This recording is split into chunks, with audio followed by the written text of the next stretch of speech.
My parents said, "This year's just too tight. Let's do something after the holidays." I said, "Of course." Then I saw my sister's post, her coworker's entire family, and their golden doodle, gathered around our childhood tree. I took a photo of the stack of personalized gifts my kids wrapped. Sent it with one line, "Donating tomorrow." 10 minutes later, my mom called 24 times. I ignored everyone. And knocked. What shocked me most wasn't the selfishness. It was how little they thought of us. How easy it was for my parents to pretend we didn't exist. Not just me but the kids. Their own grandchildren. It wasn't just neglect. It was deliberate. That's what hurt most. They didn't even hesitate. Early December, my mom called, casual as ever.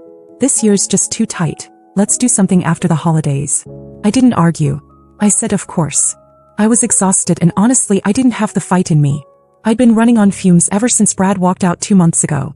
One minute we were a family of 4 and the next I was fielding school runs, night terrors and court dates on my own. I didn't expect a perfect Christmas, but I thought we'd at least have each other. The kids were bummed but we made it work. They poured themselves into the gifts, little things. A calendar of their drawings, hand-painted picture frames, and a memory jar full of folded notes that said things like, "You make the best banana bread," and "Thank you for always loving us." They even decorated a red envelope with stickers and gold stars. That one held a $10,000 check. I had tucked it aside after the divorce, part of the emergency fund. I figured if my parents were struggling this would help. The kids believed it was just a special surprise. I didn't tell them the real reason. We had our own Christmas. Cinnamon rolls, old movies, snowball fights in the backyard. It was quiet. Not terrible. I tried to focus on what we had. Then I made the mistake of checking Instagram. My sister's story was the second one on my feed. She was filming a living room full of people I didn't recognize. Not just people, her coworkers' entire family. Gathered around our tree. Our childhood ornaments. Our fireplace. My parents front and center laughing like they'd just won the lottery. Her coworker's dog, a golden doodle, was sitting on my mom's lap. I watched the video 3 times. I wanted to believe I misunderstood. But I hadn't. I didn't say anything. Just walked over to our little stack of presents under the tree. Took a photo. Sent it to my parents with one line, "Donating tomorrow." 10 minutes later my phone lit up with 24 missed calls. All from my mom. No texts. Just call after call after call. I didn't answer. I didn't feel like hearing whatever story they were going to spin. It was almost 9:30 when the knock came. I opened the door. There they were, my mom and dad, standing in the cold holding a tin of cookies like nothing had happened. Like we hadn't been completely erased from their holiday. They stood on my porch like it was nothing. Like we were just a regular family, popping by with cookies on a snowy Christmas night. My mom held out the tin, still smiling like she wasn't the same person who cut us out of the holiday 2 weeks ago. My dad was quieter, hovering behind her, not meeting my eyes. I didn't say anything. I didn't step aside to let them in. I took the tin without even glancing at it. The cold air was biting through the doorway and the kids were inside laughing at something on the TV. I wasn't going to let that warmth get sucked out into the snow just because these two had suddenly remembered we existed. My mom cleared her throat and said they were just driving around, wanted to see how we were doing. I said we were fine. Nothing more. Then she asked about the text. The one with the photo of the gifts and that one line. "Donating tomorrow." She said it like she didn't already know what it meant. I told her exactly what it meant. The presents the kids made. The photo calendar, the hand-painted ornaments, the jar of memories. They were going to a local shelter. Families who actually wanted them would get them. Families who weren't too busy hosting strangers around someone else's fireplace. He tried to play it off. Said maybe we could get together next week instead. Something casual, something just us. But she wasn't looking at me when she said it. She was watching the edge of the envelope peeking out from under the photo in the picture I'd sent. It had gold stars. It looked like something kids would make for their grandparents, because it was. Then she asked the real question. The one she came for. Was there something in that red envelope? She already knew. He just wanted to hear me say it. I looked at her and didn't answer. I didn't need to. She shifted uncomfortably, like standing still was suddenly unbearable. My dad, who hadn't said a word until then, spoke up. He said they hadn't realized how much the kids had worked on everything, how much thought we'd put into the holiday. That maybe they'd made a mistake and we should get back on the same page. It sounded rehearsed. They didn't come to fix anything. They came because they saw a dollar amount and suddenly remembered we mattered. I told them the kids were asleep. They weren't. I could still hear them arguing about marshmallows in the kitchen, but it was enough. My parents hesitated a second longer, then turned and left. No hugs, no apology. Just the crunch of boots in fresh snow. I closed the door and looked down at the tin. It rattled when I moved it. Inside were store-bought sugar cookies shoved into a recycled Christmas container from 2 years ago. A broken one sat right on top. That night I didn't sleep much. The next morning I took the red envelope, the wrapped gifts, the jar of memories, everything. I packed it all up and dropped it off with my friend Marcy, who works with families going through crisis support. She knew just who to give it to: a dad who lost his job 2 weeks before Christmas, a mom working double shifts, and 3 kids under 9. I didn't leave a name, just instructions to pass it on quietly. By the time I got back home, my phone had 17 missed calls. By sunset it was 36. And then the texts started. The texts didn't stop. First it was the usual: let's talk, we miss the kids, New Year's is a fresh start. I ignored everyone. Not out of spite, but because I'd already seen the truth. My parents had erased us from their holiday without a second thought. It wasn't just neglect. It was intentional. They made a choice. And now that they'd realized what they walked away from, they were scrambling. The shift came 4 days after Christmas. My mom messaged again: we'd love for you and the kids to come over for New Year's. Just us. Let's make it nice. No drama. Then she added, I'll make Ellie's favorite pie.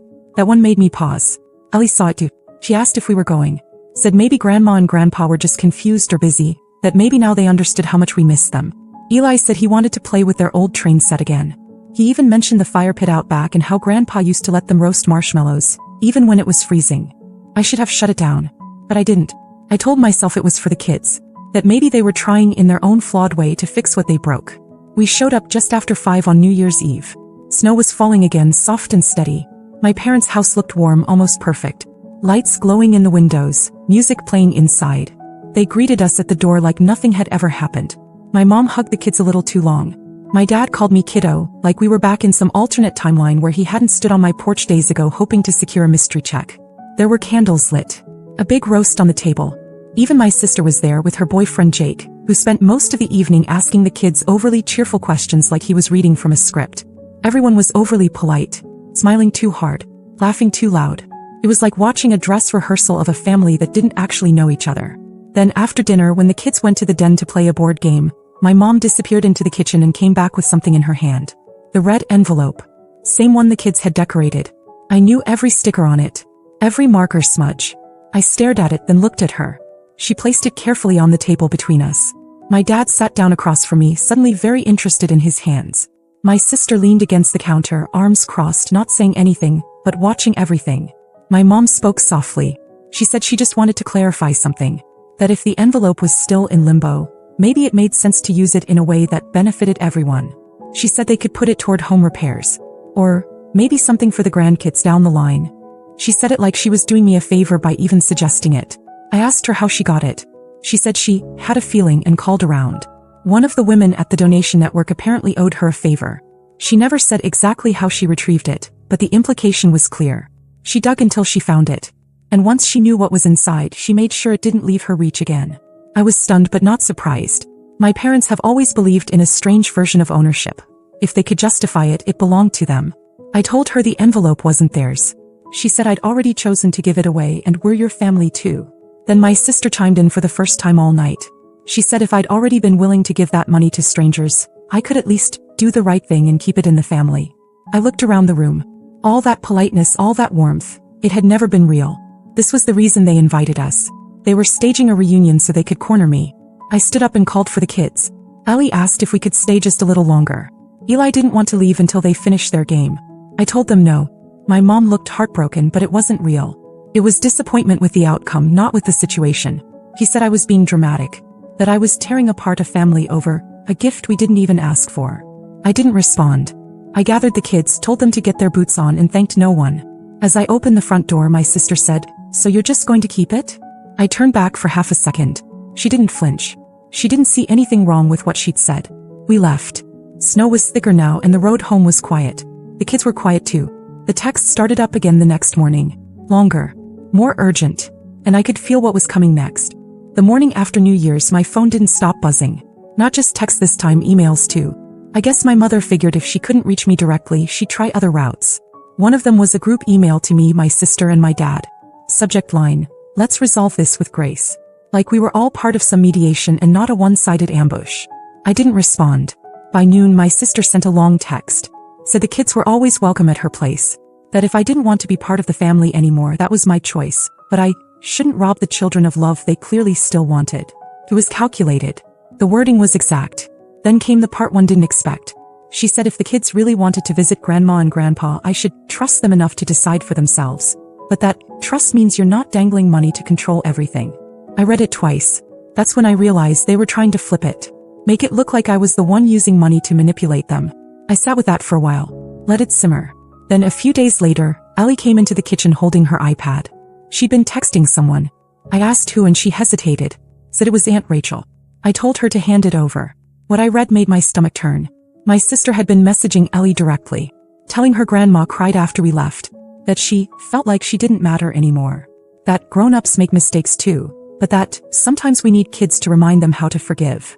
She even suggested Ellie call grandma without telling mommy, so it could be a special little secret between girls. I took the iPad and walked straight into the living room. I didn't yell. I sat Ellie and Eli down and told them the truth, that their grandmother and aunt were trying to use them to get something from me, that it had nothing to do with love, and that it was never okay for adults to ask kids to keep secrets from their parents. Ellie cried. Eli looked furious in that way only a 7-year-old can, silent, tight-jawed, confused. Broke something in both of them. I told them we were taking a break. From all of it, I blocked my sister's number. I sent one message to my parents. Do not contact my children again without going through me first. This is not a negotiation. An hour later, someone knocked on my door. It wasn't my parents. It was Jake, my sister's boyfriend. He looked uncomfortable. Said he came alone. He held up his phone and said he'd seen some of the messages Rachel had sent, and it didn't sit right with him. Said he knew he had no place getting involved, but he just wanted to say he didn't agree with how things went down. Then he pulled out something from his coat pocket. A flash drive. Said I might want to see what was on it. I took it, said nothing, and closed the door. I plugged it in later that night. There were screenshots, voice memos, recordings. Rachel and my mom talking, plotting really, about how to guilt Olivia into coughing it up. And if not, we'll make sure the kids know who's really keeping them away. I saved everything. Every file. Every word. And for the first time since Christmas, I didn't feel cornered. I felt ready. I didn't sleep that night. Not from worry. Those days were behind me, but because I couldn't stop thinking about how far they'd gone, about how calm they were while doing it, how easy it was for them to script manipulation into something they could call family love. I made copies of everything on that flash drive, saved it to the cloud, printed transcripts, even mailed one to a lawyer I knew through a former client. Not because I wanted to sue anyone, but because I wanted a record. Just in case. You don't leave doors like that wide open. 2 days later they showed up again. This time they didn't come to talk. They came to collect. My parents pulled up in the driveway around noon. I saw them from the kitchen window. They sat in the car for a while before getting out. No cookies, no gift bags, no fake warm greetings. Just straight to the point. I opened the door before they could knock. My dad was the first to speak. Said he didn't understand why I was blowing things out of proportion. That a simple misunderstanding had turned into a war. My mom said they'd come to get what was intended for them. She said I had offered the money, and that it wasn't right to punish them just because of a temporary lapse in judgment. They used words like rightful, fair, and reconciliation. I let them talk. Then I told them I had something they needed to see. I went back inside, grabbed my tablet, and pulled up one of the voice memos. Hit play. It was my mother's voice, clear as day. If we can't guilt her, we make the kids want to come. If they miss us enough, she'll cave. He always does. My dad looked stunned. My mom went pale. I told them I had more. Dozens of messages. Plans. Their own voices laying it all out like a strategy meeting. My mom reached out to touch my arm. I stepped back. I said one thing, leave, and do not try this again. They didn't argue. My dad turned first. My mom hesitated but followed. By evening my sister tried again. A new number. A new message. You're doing this to hurt them. Not us. I replied once. Don't contact us again. We're done. And we were. The next day I booked 3 flights. One way. Me, Ellie, and Eli. We were done being anyone's leverage. We left 3 mornings later. Snow still on the ground, neighborhoods still draped in twinkle lights, as if pretending it was still Christmas. But for us, it was already over. We didn't tell anyone where we were going. Just packed up, boarded the plane, and flew toward sun. We left in the middle of the night. 3 suitcases, 2 sleepy kids, and 1 worn-out mother who had nothing left to explain. I didn't tell a single soul where we were going. I didn't leave a note. Just turned off the porch light and closed the door behind me. The flight was long, but the kids didn't complain. Ellie watched clouds the whole way. Eli fell asleep with his head on my arm and didn't wake until we landed. The air hit us the second we stepped off the plane. Thick, warm, foreign in the best possible way. Ellie blinked up at the palm trees and whispered, "It smells like mangoes." She wasn't wrong. The hotel wasn't anything fancy, but the walls were clean and the view was all sky and water. There was a pool, a lazy cat that napped on the sun chairs, and a woman at the front desk who called Ellie Princess and gave Eli 2 free mango popsicles without asking. The first morning I woke up to the sound of laughter. Real laughter. Not that tight, forced kind I'd gotten used to at home.